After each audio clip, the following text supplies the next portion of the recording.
Filhos e filhas da igreja, nós estamos no 27º domingo do tempo comum.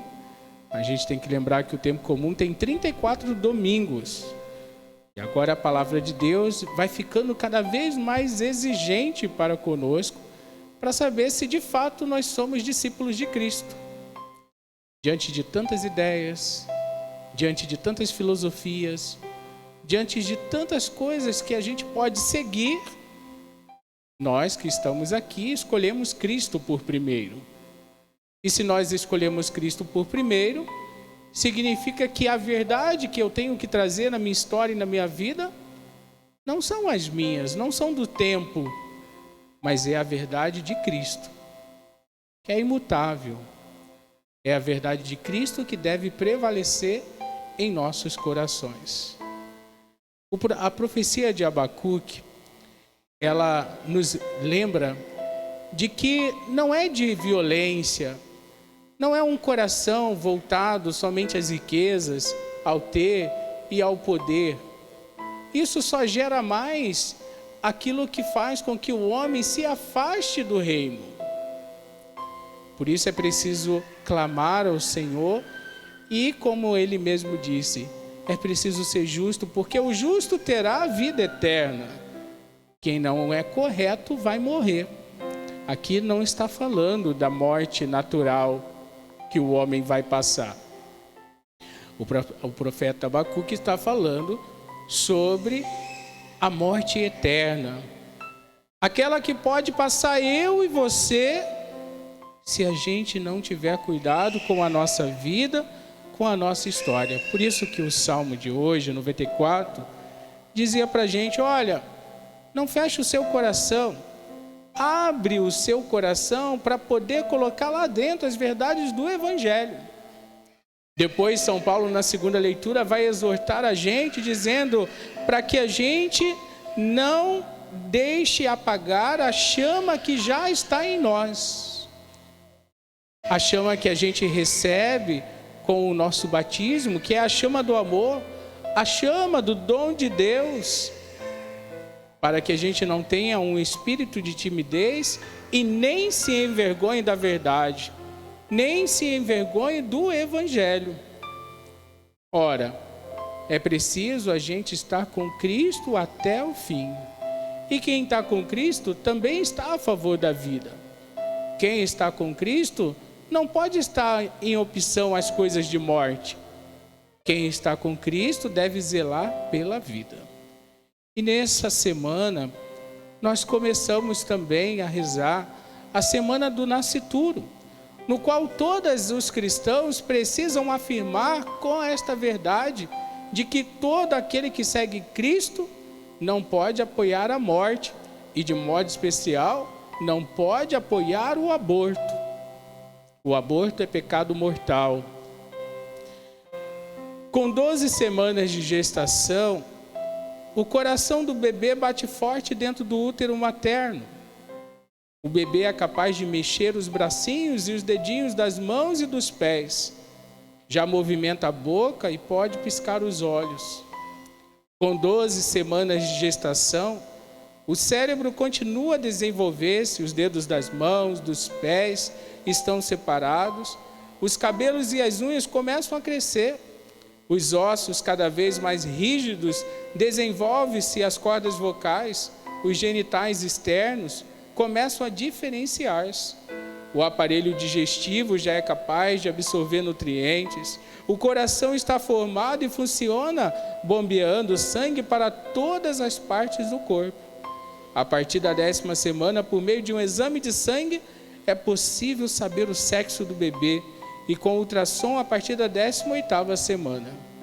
Com 12 semanas de gestação, o bebê está formado e a partir de agora o risco de um aborto espontâneo é drasticamente reduzido. Com 12 semanas de gestação, os pais já estão preocupados com as roupinhas, as fraldas, a banheira, o carrinho para transportar o bebê e tantas outras coisas que implicam na chegada de um filho.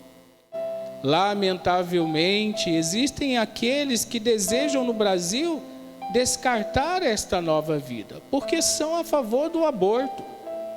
Existe um projeto de lei que pretende descriminalizar o aborto dentro das 12 primeiras semanas de gestação e que o aborto seja realizado pelo SUS, pelo Sistema Único de Saúde.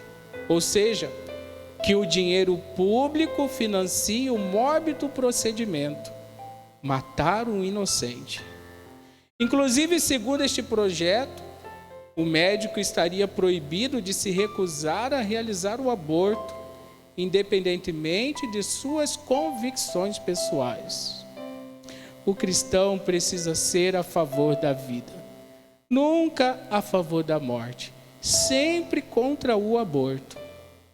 Madre Teresa de Calcutá, canonizada no dia 4 de setembro de 2016, certa vez disse que o aborto é um assassinato direto da criança inocente, assassinato pela própria mãe.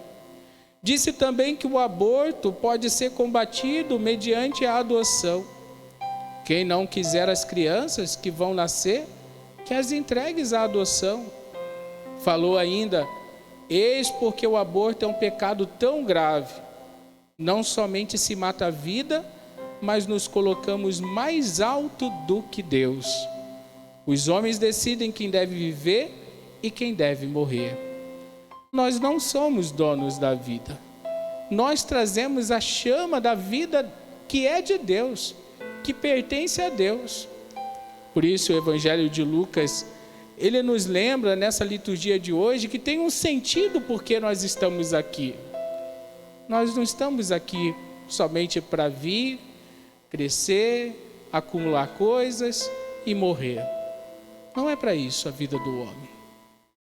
Nós estamos aqui para trazer o reino de Deus perto de nós.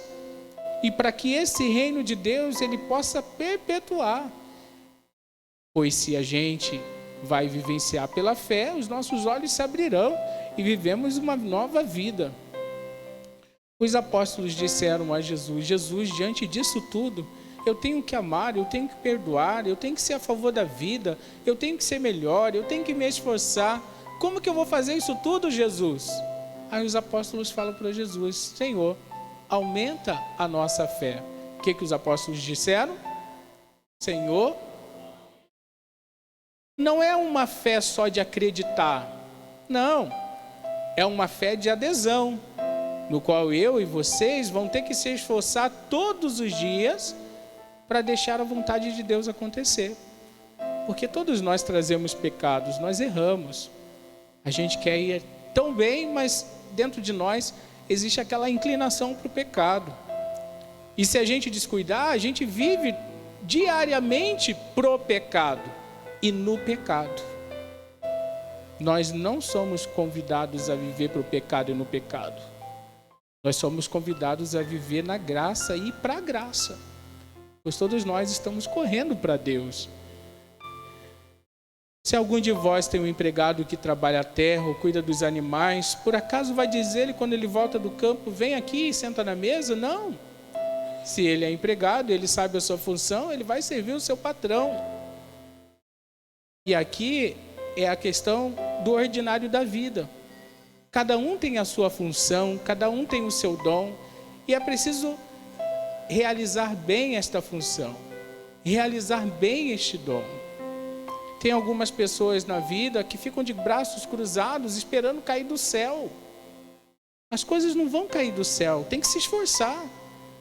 Algumas pessoas ficam lá reclamando: veio uma outra pessoa e me tirou do meu trabalho. Como que isso pode? Claro, você parou no tempo, não se qualificou, não foi estudar mais, não quis ser melhor, não realizou aquilo que tinha que realizar. É claro, todos nós temos um porquê e a gente precisa sempre querer mais, sempre fazer mais.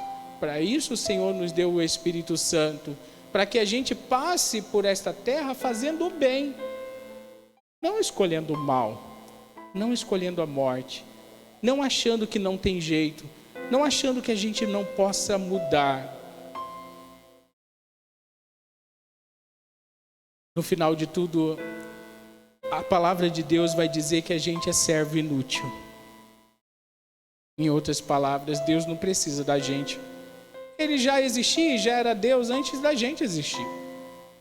Antes das coisas criadas acontecerem, Deus já era Deus.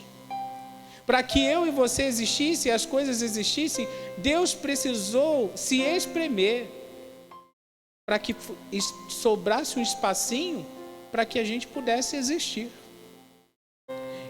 Isso significa que se eu decidir tirar Deus da minha vida e não viver a fé, Deus não vai deixar de ser Deus por isso. Não vai aumentar e diminuir a glória de Deus se eu amo ou se eu não amo. Porque Ele é Deus. Deus se basta. Agora o homem não. Quando o homem e a mulher tiram Deus, aí começa a ruína. Porque sem as verdades de Deus, o homem e a mulher ficam presos nas suas verdades.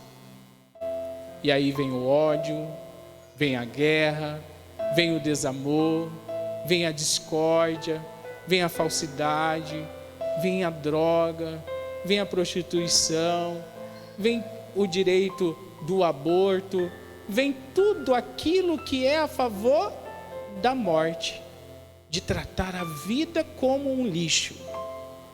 Não, nós não somos convidados a tratar a vida. Apesar de sermos inúteis, Deus quis precisar da gente, por isso Ele nos criou. E não só quis precisar da gente, que quer a gente junto com Ele. Não é à toa que a gente vai fazendo essas experiências de céu, né? A palavra de Deus vai entrando no nosso coração, porque um dia isso vai acontecer eternamente. A Eucaristia que a gente comunga vai entrando no nosso corpo e nós vamos nos transformando um só com Ele, porque isso um dia vai acontecer eternamente. Ora, até isso acontecer, façamos com que esta palavra esteja no meu dia a dia. E aí, cada um tem um dom específico para que possa realizar este plano de Deus. Aí a gente pode se perguntar nessa semana, e aí, qual é o meu dom?